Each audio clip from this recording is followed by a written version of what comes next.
अथवा योगिनामेव कुले भवति धीमताम् एतद्वि दुर्लभतरं लोके जन्म यदीदृशम्।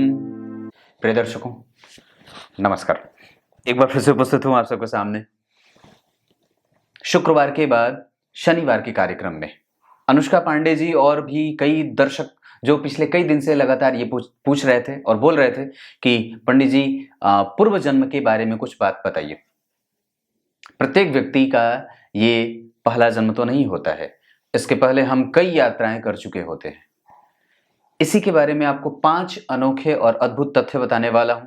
बन के रहिएगा कार्यक्रम के अंतिम हिस्से तक, कहीं नहीं जाना है। शुरू करते हैं आज का कार्यक्रम। कार्यक्रम के आरंभ में बोले गए गीता जी के श्लोक का अर्थ भी बताने वाला हूं। आरंभ करते हैं छोटी सी यात्रा।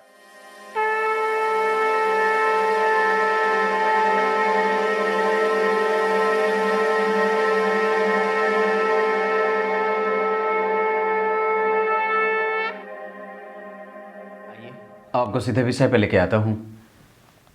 जन्म कुंडली के पंचम भाव से पूर्व जन्म का विचार किया जाता है। पिछला जन्म आपका कैसा था और कैसे थे आप।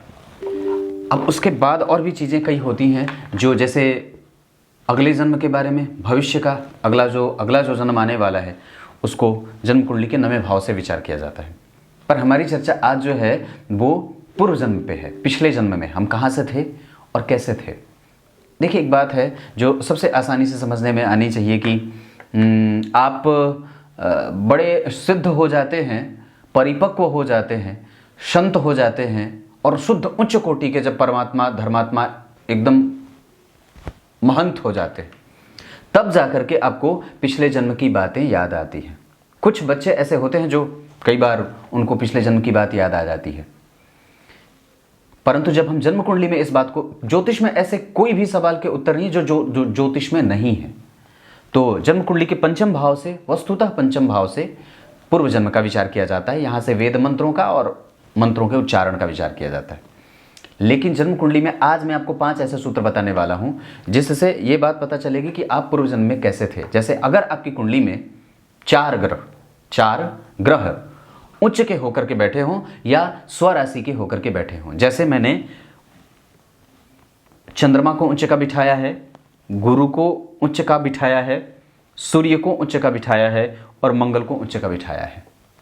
अगर ये, अब यहाँ पे कोई ये ना कह दे कि पंडित जी आप कुंडली गलत लिख रहे हो। कुछ लोग जल्दबाजी में कुछ भी बोल देते हैं, पंडित जी आप गलत बता रहे हो। लेकिन यहाँ पे ये ना कोई लिख दे कि सूर्य बुध यहाँ बैठे तो शुक्र यहाँ बैठ ही नहीं सकते।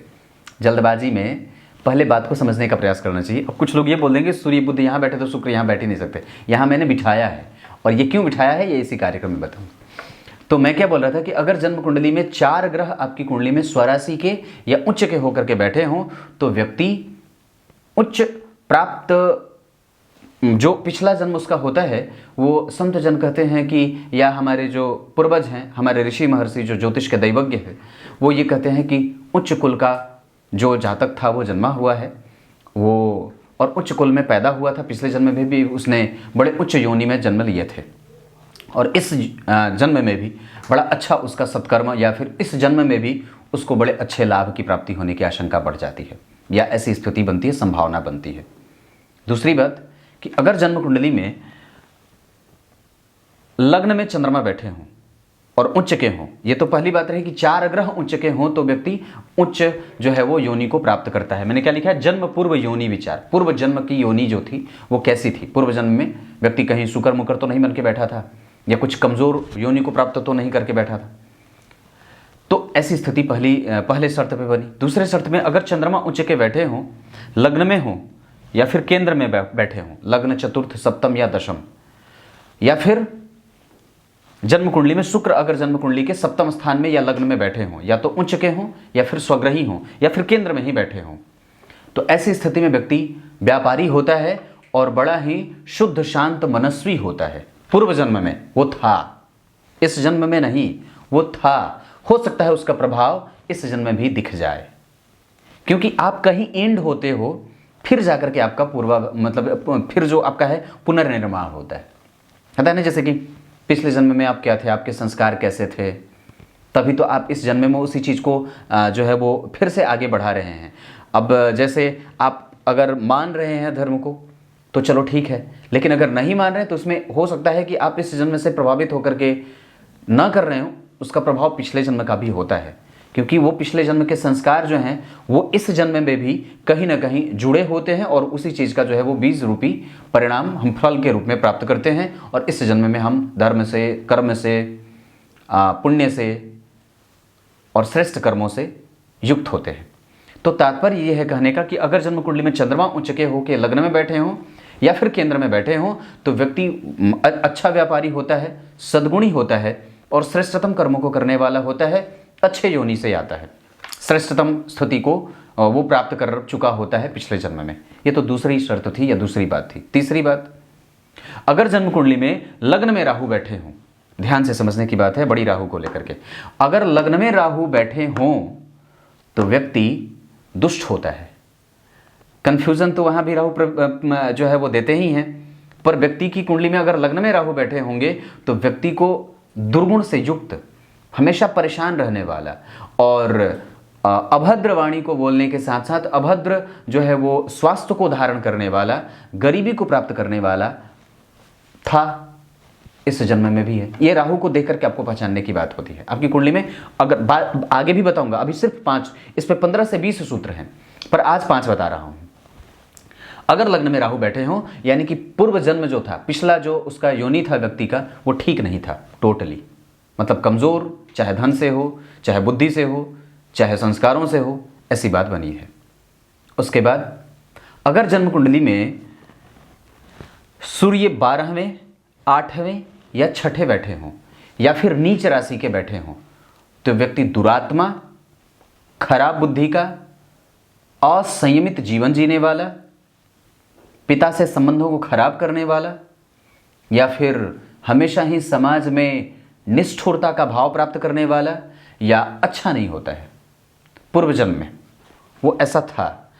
तो संकेत क्या है कि अगर आपकी कुंडली में अभी सूर्य नीच के होकर के बैठे हैं या फिर 6ठे, 8वें और 12वें भाव में बैठे हैं, इसका मतलब है कि आपका पूर्व जन्म ऐसा था, जिसका संकेत यह है कि अब आपको अपने इस जन्म के कृत्य के आधार पर उसे ठीक करने का प्रयास करना है। हां, इसका सीधा सा संकेत यही है, क्योंकि आपने जो किया है वो आपको मिलेगा, पक्की बात है, और जो आज आप कर रहे हैं उसको भी भोगना ही पड़ेगा। कर्म कभी भी, क्योंकि कर्म जो है वो ऊर्जा का रूप है और ऊर्जा कभी भी खत्म नहीं होती है, ये तो आप विज्ञान में पढ़ चुके हैं। तो तात्पर्य ये है कि अगर सूर्य संकेत दे रहे हैं कि आपकी कुंडली में नीच के होकर के बैठे हैं तो इसका मतलब है कि वो पिछले जन्म में एक अच्छे योनि को व्यक्ति प्राप्त नहीं किया था, परंतु अगर इस जन्म में भी अगर आपकी कुंडली में अगर आपके कर्म खराब रहे तो निस्संदेह वो फिर से ढोएगा और फिर आपको वो परेशान करेगा। तो पहले सूत्र में मैंने 4 ग्रह अगर उच्च के बैठे हो तो बड़ा उत्तम योनि को प्राप्त करता है व्यक्ति, या प्राप्त कर रहा होता है या प्राप्त किया था। अगर जन्म कुंडली में केंद्र में चंद्रमा बैठे हों, ये दूसरा सूत्र, और तीसरा सूत्र मैंने शुक्र को बताया कि वणिक होता है, बड़ा अच्छा व्यापारी होता है, कुशल कारीगर होता है पिछले जन्म में। राहु बैठे तो ठीक नहीं, और अगर उसके बाद 5वें नंबर पे सूर्य अगर 12वें, 8वें और 6ठे या नीच राशि के बैठे हों तो उसको पिछला जो उसकी पिछली योनि होती है वो ठीक योनि नहीं होती है, मतलब वो थोड़ा कष्ट में जीता है या अच्छा व्यक्तित्व नहीं होता है। तभी तो मैं कहता हूँ हर बार कि अगर व्यक्ति की कुंडली में गुरु और सूर्य कमजोर हों तो उस पर भरोसा नेत्र बंद करके बिल्कुल भी नहीं करना चाहिए, चाहे वो कितना भी अभी के नज़र में आपको अपने आप को सीधा और बड़ा अच्छा दिखाने में तुला हुआ हो या बना रहा हो, पर यह बात समझदारी वाली नहीं होगी। आप उस पर आंख बंद करके कभी भी भरोसा ना करिए जब उसकी कुंडली में गुरु और सूर्य की स्थिति खराब हो तो। अब आइए, ये 5 ही सूत्र थे, 25 सूत्र इस पे हैं, बता दूंगा कभी और आगे, इसका एक अलग प्लेलिस्ट बना दूंगा। अब आइए आपको कार्यक्रम के आरंभ में बोले गए गीता जी के श्लोक का अर्थ बता देता हूं। गीता जी के 6ठे अध्याय के 42वें श्लोक में भगवान ने बात कही है। क्या कही है? जो योग से भ्रष्ट हो जाता है या जो अगर कुछ दूर तक आगे बढ़ा और उसको पूरा नहीं कर पाया, फिर भी वो कम से कम भ्रष्टता को प्राप्त नहीं करता है और कम से कम उसे मैं प्राप्त हो ही जाता हूं। तात्पर्य यह है कि आपने एक कदम बढ़ाया नहीं कि भगवान हाथ पसारे खड़े हैं। मेरी तरफ तू आके तो देख, मैं तुझे उठा करके अपने पास अपने सिंहासन पे ना बिठा दूं तो कहना, है ना वो बात। आप एक बार उसकी तरफ इशारा मात्र तो करिए, निस्संदेह उसकी भुजाएं बिल्कुल खाली हैं और वो सहस्त्र भुजाओं वाला है। वो तुरंत, उसके सहस्त्र नेत्र हैं, वो तुरंत जितने लोग उतनी भुजाएं और जितने लोग उतने नेत्र, वो सबको अपनी दिव्य दृष्टि दे करके बैठा है और सबको अपनी दिव्य दृष्टि का प्राप्त करके सबको देख रहा है। जहां उसको जैसी आवश्यकता पड़ती है, जब आप बुला लेते हो तुरंत आ जाता है। कुछ इसी तरीके से आज के कार्यक्रम का समापन करते हैं। बस विश्वास की बात है, नहीं करते तो वो नहीं आता, कर लेते हैं तो तुरंत आ जाता है। प्रहलाद को विश्वास था, पर आज मैं किसी धनबाद के व्यक्ति से बात कर रहा था, उसको विश्वास नहीं था। वो कहता है कर्म ही सब कुछ होता है, पर ऐसा बिल्कुल भी नहीं है, क्योंकि जन्म कुंडली में जो कर्म का भाव है वो धर्म के भाव के बाद है।